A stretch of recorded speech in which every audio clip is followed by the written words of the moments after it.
Hello everyone, जय Hind, Vande Mataram. Friends, रामबाण series के 8वें पार्ट में आप सभी का स्वागत है। अभी तक 7 पार्ट आ चुके हैं रामबाण सीरीज के, अभी 8वां पार्ट है। इसमें हम देखते हैं क्वेश्चन नंबर 1 है इसका, यहाँ पर 12 लिखा हुआ है, इससे कोई प्रॉब्लम वाली बात नहीं है, ये उसी के आगे हम कंटिन्यू कर रहे हैं। तो यहाँ पर कुछ ग्रह दिए हुए हैं, आप जैसे देख सकते हो, और आपको सामने यहाँ पर उपग्रहों की संख्या लिखनी है। तो सबसे पहले ये सौरमंडल के हमने सभी ग्रह ले रखे हैं। तो सौरमंडल में सबसे पहले ध्यान रखना है आपको, सौरमंडल में ग्रह कितने हैं। तो सौरमंडल में ग्रहों की संख्या है 8। कितनी है? 8।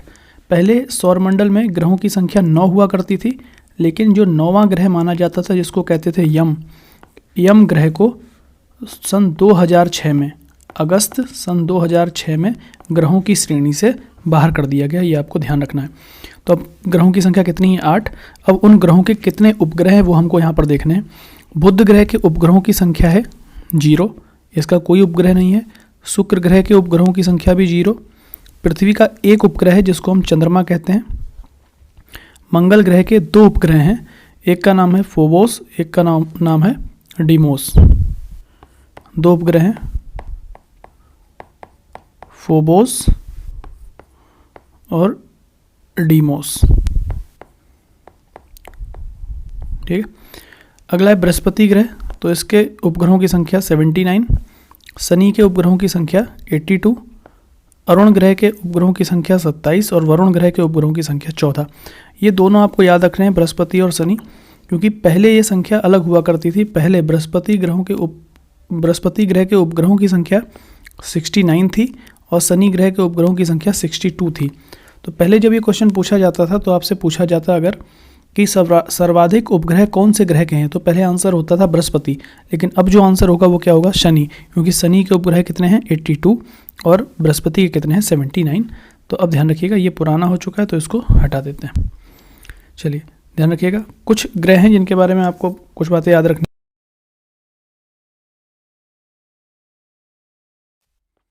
और अरुण ग्रह, इनके बारे में आपको याद रखना है। इन दोनों ग्रहों पर जो सूर्योदय होता है वो पश्चिम दिशा से होता है। सूर्योदय पश्चिम दिशा से होता है इन दोनों ग्रहों पर, और बाकी ग्रहों पर सूर्योदय पूर्व दिशा से होता है। ऐसा इसलिए है क्योंकि पृथ्वी, देखिए पृथ्वी पर सूर्योदय कहाँ से होता है? पूर्व दिशा से। क्यों?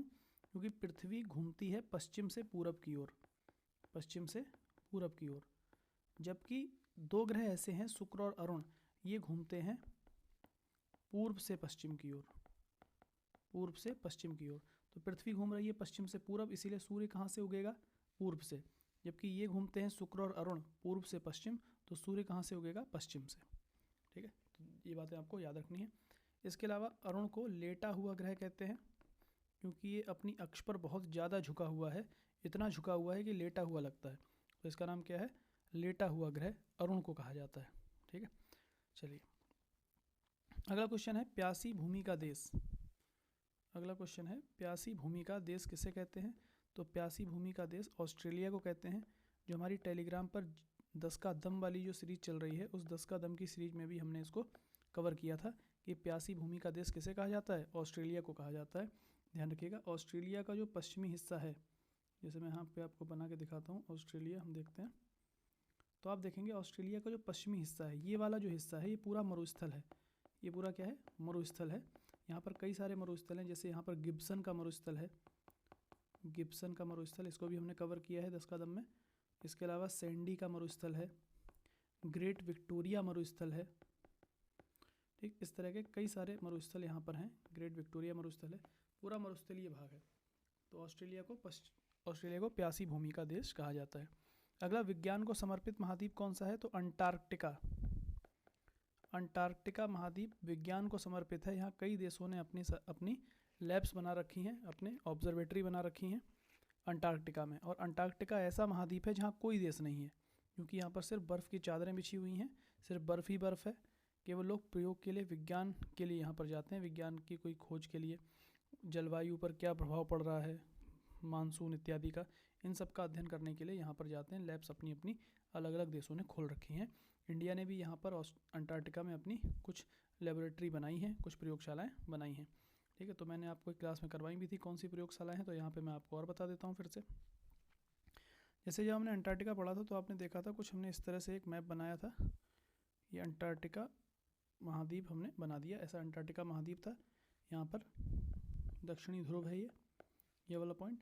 और इंडिया ने यहाँ पर अपनी देखिए लैब बना रखी थी। ये यहाँ पर एक सबसे पहली जो बनाई लेबोरेटरी प्रयोगशाला, उसका नाम था दक्षिण गंगोत्री, लेकिन ये किनारे पर बिल्कुल बनी थी, पानी में डूब गई, समुद्र में डूब गई।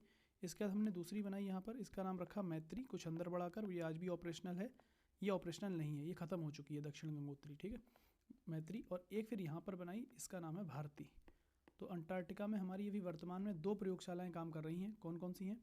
एक मैत्री, एक भारती, और 3 थी, यानी दक्षिण गंगोत्री भी थी जो कि समुद्र में डूबने के कारण समाप्त हो गई। अभी ऑपरेशनल नहीं है। अभी ऑपरेशनल कौन कौन सी हैं? मैत्री और भारती, इसको भी आप ध्यान रखें। चलिए आगे बढ़ते हैं अगले क्वेश्चन की ओर। कॉफ़ी बंदरगाह के नाम से प्रसिद्ध है, तो कॉफ़ी बंदरगाह किसे कहते हैं ये आपसे पूछा गया है। तो आपको ध्यान रखना है, कॉफ़ी बंदरगाह के नाम से जाना जाता है ब्राज़ील के सेंटोस बंदरगाह को। कौन सा बंदरगाह? सेंटोस बंदरगाह। कहाँ है? ब्राज़ील में।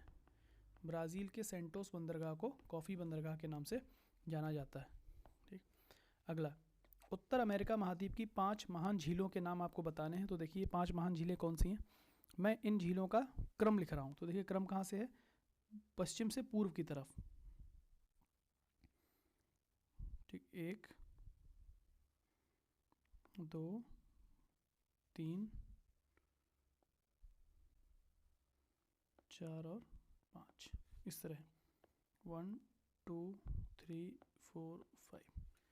तो देखिए पहली झील जो आपको ये दिख रही है, इस पहली झील का नाम है सुपीरियर झील, और ये दुनिया की मीठे पानी की या ताज़े पानी की सबसे बड़ी झील है, सुपीरियर। दूसरी झील का नाम है मिशिगन, मिशिगन। तीसरी झील का नाम है ह्यूरॉन। चौथी झील का नाम है ईरी, और 5वीं झील का नाम है ओंटेरियो। ये 5 महान झीलें हैं। तो आपसे अगर पूछता है 5 महान झीलें कौन सी हैं, तो ये 5 महान झीलें रहीं, और इनमें सबसे प्रदूषित झील है ईरी, ये सबसे ज़्यादा प्रदूषित है, इसको भी आपको ध्यान रखना है। अगला, भारत के सर्वाधिक क्षेत्रफल पर पाए जाने वाले वन कौन से हैं? तो भारत में सर्वाधिक क्षेत्रफल पर पाए जाते हैं उष्ण कटिबंधीय पर्णपाती वन, पर्णपाती वन, ठीक, उष्ण कटिबंधीय पर्णपाती वन यानी ट्रॉपिकल डेसिडियस फॉरेस्ट। और ये भारत के कुल क्षेत्रफल का लगभग, भारत में जितने वन हैं उसके क्षेत्रफल का लगभग 37% है। यानी लगभग अगर 100 पर जंगल हैं तो 37% पर केवल क्या पाए जाते हैं? उष्ण कटिबंधीय पर्णपाती वन। अगला, विक्रमशिला विश्वविद्यालय का संस्थापक कौन है? तो इसका आंसर होगा धर्मपाल। ये पाल वंश का शासक था, बंगाल के पाल वंश का, इसका नाम है धर्मपाल, और इन्होंने स्थापना की थी विक्रमशिला विश्वविद्यालय की। दूसरा, नालंदा विश्वविद्यालय, मोस्ट इंपॉर्टेंट, इस पर लगा लीजिए, ये क्वेश्चन खूब आता है। नालंदा विश्वविद्यालय का संस्थापक किसे माना जाता है? तो कुमारगुप्त, कुमारगुप्त। ये गुप्त वंश के शासक थे, गुप्त वंश के शासक। ये चंद्रगुप्त विक्रमादित्य के पुत्र हैं, सम्राट चंद्रगुप्त विक्रमादित्य का आपने नाम सुना है, ये उनके पुत्र हैं कुमारगुप्त। इन्होंने नालंदा विश्वविद्यालय की स्थापना की थी। और आपको कमेंट बॉक्स में बताना है कि नालंदा विश्वविद्यालय को नष्ट किसने करवाया था। क्वेश्चन फिर से सुन लीजिए, नालंदा विश्वविद्यालय को किसने नष्ट करवाया, ये आपको आंसर कमेंट बॉक्स में देना है। अगला है 29वां क्वेश्चन, कुछ क्रांति हैं और उन क्रांति समय आपको लिखना है कब हुई हैं। तो ध्यान रखिएगा, अमेरिकी क्रांति 1776 से 1783 तक हुई, फ्रांसीसी क्रांति 1789 में हुई, चीनी क्रांति 2 हैं तो दोनों ध्यान रखनी है। एक चीनी क्रांति 1911 में हुई सन यात सेन के नेतृत्व में, और एक 1949 में हुई माओ ज़ेडुंग के नेतृत्व में, ठीक है। 1911 वाली किसके नेतृत्व में हुई है? सन यात सेन। इन्हें चीन का राष्ट्रपिता भी कहते हैं। क्या नाम है? मैं यहाँ नाम लिख देता हूँ, सन यात सेन।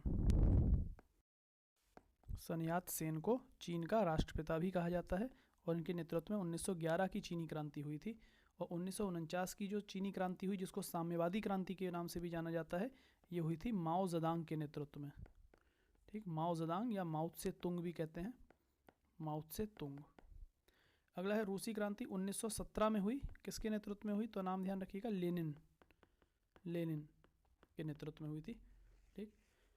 अगला 20वां क्वेश्चन, अष्टप्रधान का संबंध किस शासक से है? तो ध्यान रखिएगा, अष्टप्रधान का संबंध है छत्रपति शिवाजी महाराज से। छत्रपति शिवाजी महाराज के दरबार में अष्टप्रधान रहते थे, शिवाजी महाराज, शिवाजी महाराज से, इसको याद रखिएगा, इंपॉर्टेंट है। अष्टप्रधान, जिसमें पेशवा हुआ करते थे, पेशवा के अलावा सुमंत हुआ करते थे, सुरुनवीस, वाक्यानवीस, इस तरह के कई सारे पद थे, 8 पद थे। तो उन 8 पदों को क्या कहा गया? अष्टप्रधान। और इनके हेड, अष्टप्रधान के हेड कौन होते थे? छत्रपति। छत्रपति कौन थे? शिवाजी। अगला, किस शासक के दरबार में अष्ट दिग्गज रहा करते थे? तो इसका आंसर होगा अष्ट दिग्गज राजा कृष्ण देव राय के दरबार में। कहाँ? कृष्ण देव राय। कहाँ के शासक थे? तो आप कहेंगे विजयनगर साम्राज्य के, ये थे विजयनगर साम्राज्य के शासक, विजयनगर साम्राज्य, ठीक, विजयनगर साम्राज्य के शासक थे राजा कृष्णदेव राय। ठीक है, इस पार्ट के लिए इतना ही। इसका आप रिवीजन करते रहिए। अभी तक 7 पार्ट जो आ चुके हैं उनको भी पहले देखिएगा, उसके बाद आप इन क्वेश्चंस को देखें। Thank you very much. जय हिंद, वंदे मातरम।